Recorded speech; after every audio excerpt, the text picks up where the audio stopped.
Mr. Charlie Bailey, thank you so much for being here with us. We appreciate it. Thanks for having me, Faith. I want to start off with some news of the day.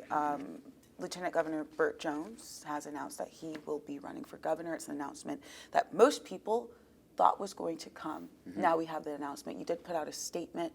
Could you just give us your initial thoughts from this announcement?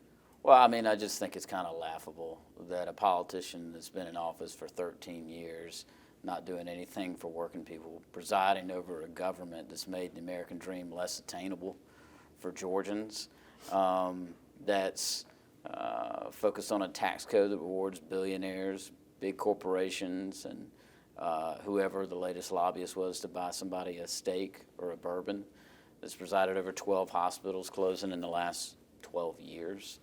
18 rural hospitals at risk of closure. That's before this big billionaire bill that just passed. That somebody like that says, actually, on the back of all that, of rewarding the very wealthy and not rewarding work, I think I ought to be governor. You know, somebody that tried to overturn our election thinks that the votes of the people of Georgia don't matter, that has extreme positions like doesn't believe in exceptions for even the victims of rape or incest when it comes to abortion. And, you know, he puts on his designer jeans and his square-toed boots and traipses around rural Georgia and tries to act like he's for working people. Yeah, I think it's kind of laughable somebody like that would think that they should be governor of Georgia. Now, the lieutenant governor has been under the wing of a very popular governor, that is Brian Kemp. Do you believe that that relationship could help him? He's also, of course, heavily aligned with Donald Trump, I would say more so than Governor Kemp. Well, I'm not aware of Governor Kemp picking a side in this race so far. So I don't know whether Governor Kemp's going to help him at all. Maybe he will. I mean, obviously that's up to him.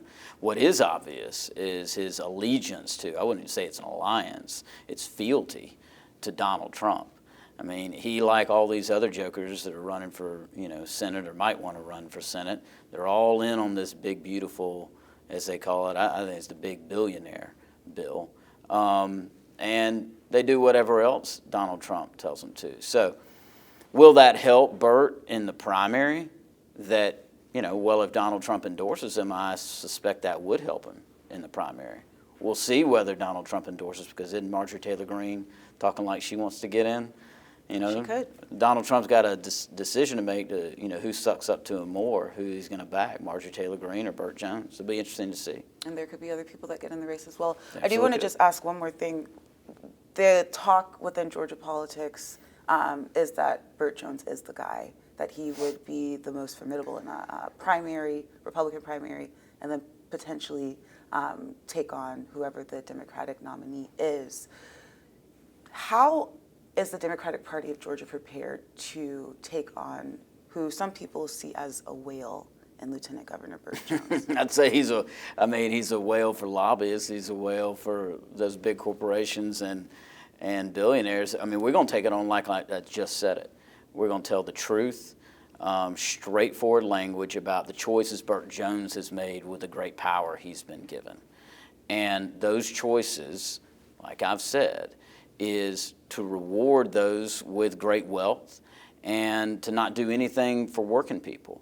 I mean, we are bottom 10 in rural hospital closures in the entire country. We're bottom 10 in uninsured rates. They have refused to expand Medicaid, which has sent our tax dollars that we pay every year off to our brothers and sisters in Indiana and California and New York for them to have health care, and our people don't get it.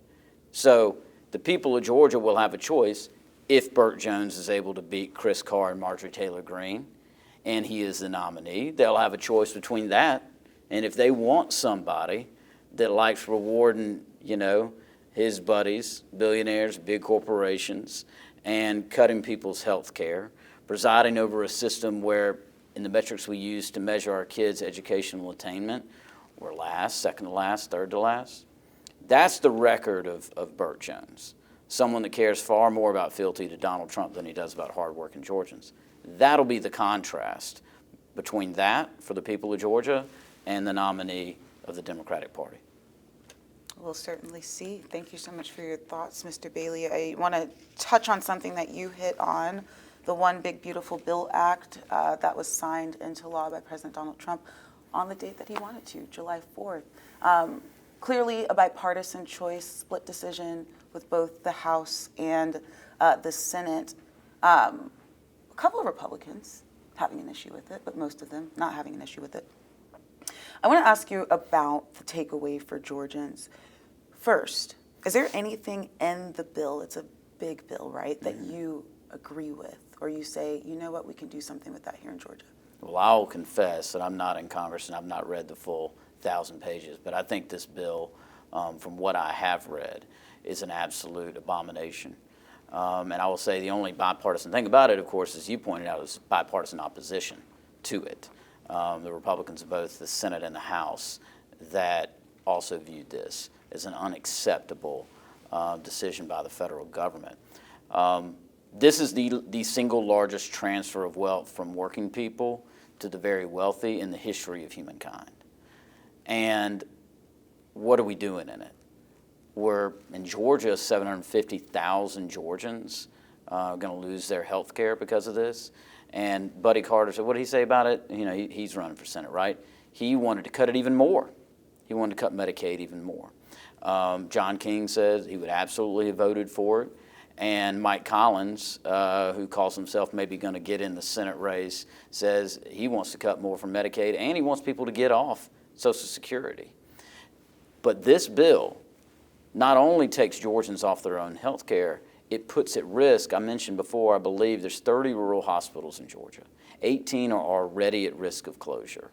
This bill puts 4 of those 18 at extreme risk of closure. Those are in places like Sandersville, Ocilla, Blue Ridge, and Montezuma. This bill, on top of all of that, cuts veterans' benefits. There's hundreds of thousands of Georgians that rely on subsidies from Obamacare, the Affordable Care Act, to afford their health care. It cuts that. And for what? To give $1 million a year to every billionaire in the country? I mean, is this really what they think the priorities of the American people is? I mean, I think it's outrageous. I think the people of Georgia think it's outrageous and it's out of step with their values. And the Republicans like Buddy Carter, Mike Collins, John King, Bert Jones, who supports this, they're going to hear about it next year come election time. Now, I did speak with Congressman Carter a couple of hours after that bill passed that Thursday night before President Trump signed it on Friday. And I asked him, I said, hey, what do you think is the biggest takeaway for Georgians here with this bill? And he said, well, in addition to the military spending to make sure that our country is safe and immigration, are the tax cuts that the everyday Georgian is going to see. He quoted a report from the House Ways and Means Committee saying that a family of 4 making $74,000 would see about $1,500 a tax increase if those Trump cuts from 2017 expire. So he's saying that the average Georgian will save about $1,500 per family. I feel like most people would welcome that. Is that not a good thing for Georgia? Well, I would say this: just because a dog's walking through your yard here, and you might want to get the dog, don't mean you need to go buy a cat. I mean, the two things don't have anything to do with each other. You can make sure, and there were options to make sure that working folks, that family he described, didn't get a tax hike. You can do that and not give the huge tax giveaways to billionaires and big corporations that they did.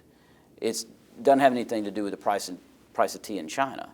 And so that was an option available to them. The Democrats wanted to do that. He chose, no, I'm not going to do that. I'm not going to do the very thing he said. I'm going to put the vast majority of this $4 trillion in debt that we're putting on our kids, grandkids, nieces, and nephews. I'm going to put that into giving these enormous tax breaks to billionaires and big corporations. He didn't have to do that. He's in Congress, right? He could have made a different decision. So I just, I'd like to hear him defend that. I didn't hear anything in that statement defending that. Do you agree? So, one argument is giving the tax breaks to different corporations will allow them to create more jobs, pay their employees more. Here in Georgia, if there are no business taxes, maybe more businesses will want to come to the state. Is that what are your thoughts about that line of thought? I think it depends on what businesses you're talking about. You know, there's absolutely tax breaks that are appropriate for small businesses, but do they need to go to the biggest corporations in the world that don't need that money? That we have seen when they've done this before, whether it was with the Bush tax cuts back in 2001, or whether it was in these Donald Trump tax cuts in 2017, when the biggest corporations get those tax cuts, they turn around and give it to their executives and shareholders. That's what they do every time. And look, that's a business decision that they get to make. I'm not faulting them for making a business decision. I'm faulting the people that are elected to represent the people of this country, not Wall Street of this country. They're elected to represent those people, and they repeatedly prioritize the very wealthy and the big corporations. And that is a choice that they have made. Now, they want to defend that, then Buddy Carter and John King and Bert Jones and Mike Collins and Chris Carr and Marjorie Taylor Greene ought to have the fortitude to stand up and say, I think it's a good idea to give all your tax dollars to these big corporations and billionaires. Defend it. That's what you've done. Now defend it. I don't think you'll see them defend that. And, I think you can tell by my tone it's a rhetorical question, because they're not going to defend that, because it's indefensible. So with the bill coming, nobody knew what was going to happen or if it was going to pass, but looking at the makeup, the balance of power within Congress, the writing was kind of on the wall for Democrats, especially if those Republican holdouts would flip, which they did. I say that to say this is something that Democrats saw could be a very real possibility. Now that it's here, clearly you're not in Washington, you're here in Georgia. Mm-hmm. When that impact hits Georgia, what is the plan? It's the law now. What are Democrats going to do to make sure that their constituents are protected? Well, we have to turn these Republicans out of office. I mean, decisions are made by the people that get power. And the one thing about a democracy, like the thing, right, is that the people get to determine that. And they are in charge, meaning these right-wing Republicans that have made this decision, they are in charge in Washington, and they've been in charge here in Georgia for 22 years. But the people of Georgia don't have to leave them in charge. And we are going to make the case every single day that they have power here. You have agency. You don't have to let these people keep doing this to you and your family. And if you stand up and say, you know what, I've had it with this. I've had it with these folks that don't give a damn about me and my family, that don't care about the rural hospital that's closing in my community, don't care about my kids' schools. They only care about lining their own pockets, fealty to Trump and his family, making them wealthy, and rewarding big corporations and billionaires, and I'm not gonna take it anymore, I'm not gonna vote for them. Then that is power. That turns them out of office. It takes power from them. It puts power in the hands of people like the Democrats who do care about working people and will take action to make their lives better. That is the choice. And my job is chair of the party. See, the people of Georgia know all this stuff I'm saying. Excuse my language, but they know they are being screwed. And it is my job to make sure they know who to blame. These Republicans have made choices. We're going to make sure the voters know what those choices are and how it affects their lives. And then the voters have power. It ain't up to me. It's up to the voters about who they think is deserving of their vote. Now, up until the election, as we know, the big election, there are a couple of statewide this year, but next year, that's going to be the big year. Mm-hmm. Once those elections happen, you're talking 2027 before anybody's even sworn in and in power. Yeah. So leading up to that, what is your message to folks? I know go out there and vote, but what action can we see from the Democratic Party of Georgia? You say that what just passed is horrendous, horrible. Mm-hmm. What are you guys going to do about it? Well, it is the law. Now, when there are laws that violate the Constitution, then those can be challenged in court. But when they're policy decisions made by elected representatives, that's the law. So the question is not, unlike the Republicans, we don't sit there and say, well, we're going to overturn the government because we don't like the people in power. These Republicans were elected. They have made these choices.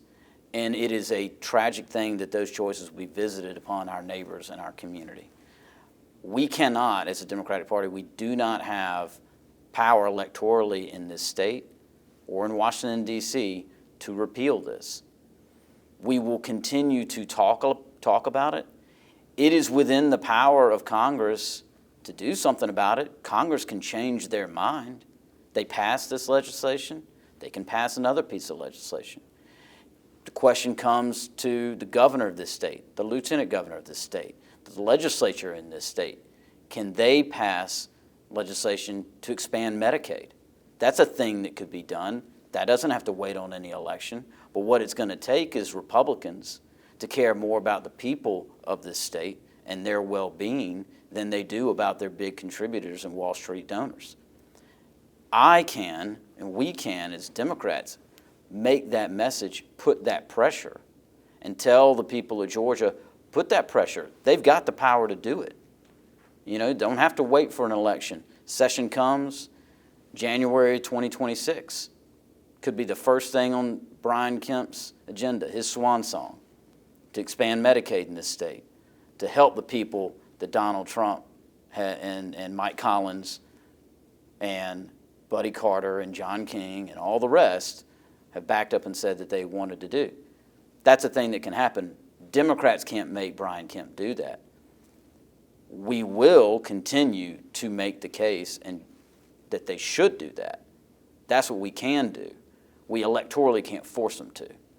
But that's my job, is to keep the pressure up and make sure that people of Georgia know they can put pressure on the people that are in power in this state right now to make a different decision.